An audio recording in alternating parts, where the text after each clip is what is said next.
Chapter LII, the Ein Soph. Each universe in infinite space possesses its own central sun, and the addition of all of those spiritual suns constitutes the Ein Soph, the protocosmos, the solar absolute. The solar absolute is formed by multiple transcendental and divine spiritual suns. The emanation of our omnimerciful and sacred solar absolute is that which H.P. Blavatsky denominates the great breath, profoundly unknowable to itself. A great deal has been spoken of the sacred solar absolute, and it is obvious that each solar system is governed by one of these spiritual suns. A great deal has been spoken of the sacred solar absolute, and it is obvious that each solar system is governed by one of these spiritual suns. Indeed, these are extraordinary spiritual suns that sparkle with infinite splendor in space. These are radiant spheres that astronomers will never perceive through their telescopes. This means that our organization of worlds possesses its own sacred absolute sun, as well as the other solar systems of the inalterable infinite. The protocosmos, the first cosmos, is infinitely divine, ineffable. No mechanical principle exists within it. It is governed by one unique law. If you profoundly reflect on the solar absolute, you will see that beyond it exists the most complete liberty, the most absolute happiness, because everything is governed by that single law.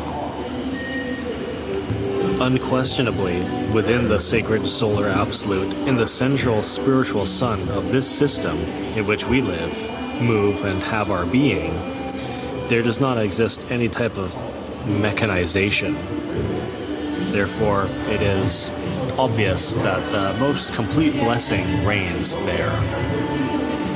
It is indubitable that in the central spiritual sun, governed by the unique law, exists the unutterable happiness of the eternal living God. Unfortunately, while we get further and further from the sacred absolute sun, we penetrate each time into more and more complicated worlds, where automatism, mechanization, and pain are introduced. Obviously, in the second cosmos of three laws, the Io cosmos, planets, suns, and firmament,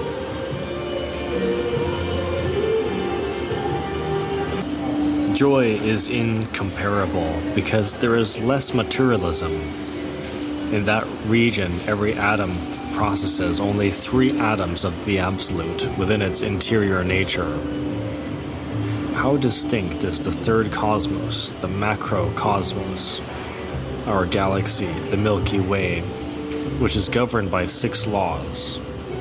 There, materiality increases because any of its atoms possesses 6 atoms of the absolute within its interior.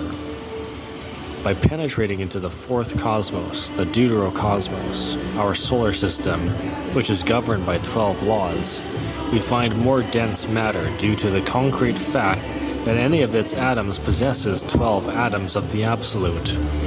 If we carefully examine the fifth cosmos, the mesocosmos, the planet Earth, governed by 24 laws, we will see that any of its atoms possess 24 atoms of the absolute within its interior nature. Let us study in detail the sixth cosmos, the microcosmos, the human being, which is governed by 48 laws.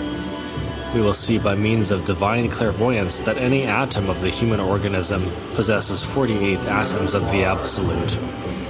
Let us descend a little more and enter into the kingdom of the most crude materialism, the seventh cosmos, the tritocosmos. the infernal worlds.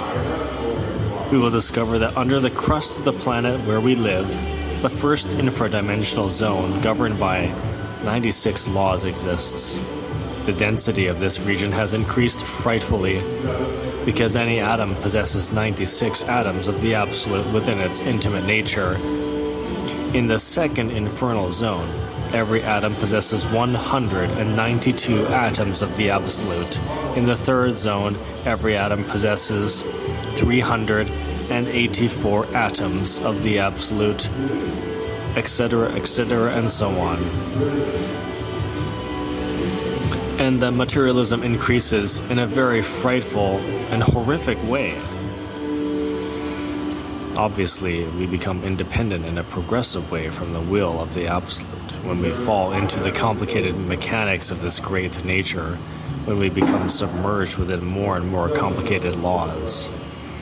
If we want to reconquer freedom, we must liberate ourselves from too much mechanization and too many laws and return unto the Father.